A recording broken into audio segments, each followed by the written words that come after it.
It is on the National Highway 37. People going through this road bow their head here in the belief that it is the most auspicious temple in Assam.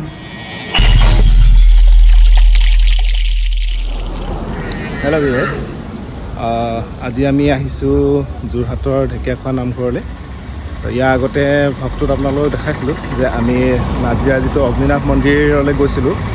মোৰ শহুৰ দেউতাৰ অসুখ আছিলে, তেখেতৰ আশু আৰোগ্য কামনা কৰি আমি ভক্ত বনাইছিলোঁ, তালৈ গৈছিলোঁ।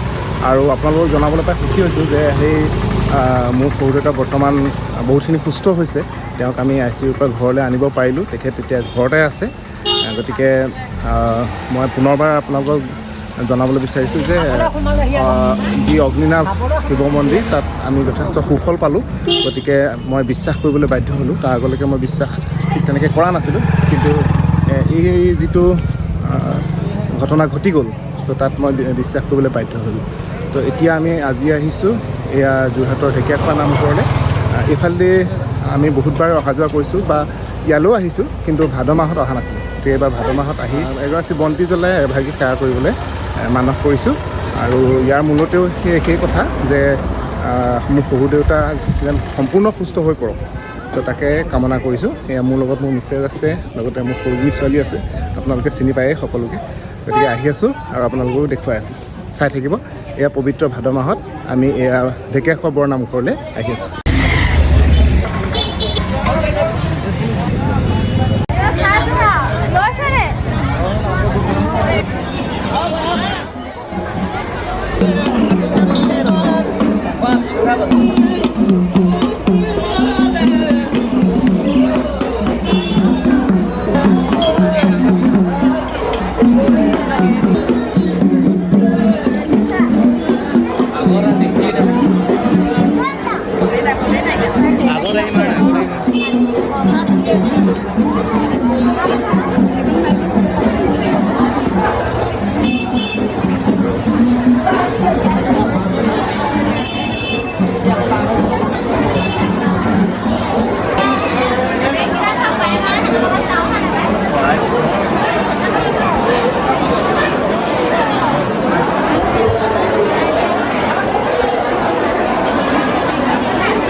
আমি চাকি দিলোঁ, চাকি দি এয়া ওলাই আহিছোঁ। বহুত যথেষ্ট ভিৰ হৈছে যিহেতু ভাদ মাহ।